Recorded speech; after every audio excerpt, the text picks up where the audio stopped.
ভাইজানের ভক্তদের একটা ভিডিও দেখাচ্ছি আমি, আপনারা এটা দেখেন সর্বপ্রথম।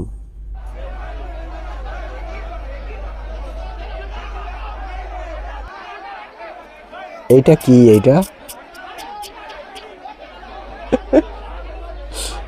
এটা কি আমাকে বলেন, কি ওটা? এই যে এরম এরম করছিল, ওটা কি? মানে কোঠেতে গিয়ে গিয়ে যে অভ্যেসটা ওদের ভাইজানেরও হয়ে গেছে, ওদেরও হয়ে গেছে।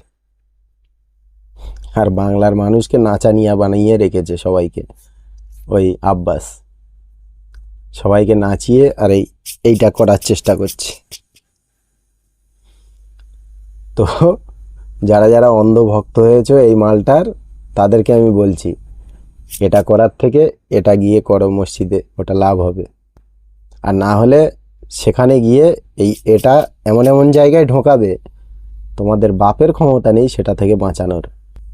তো ওটা না করে যখন আজান দেয় একটুকুনি যাও মসজিদের দিকে, গিয়ে নামাজটা আদায় করো।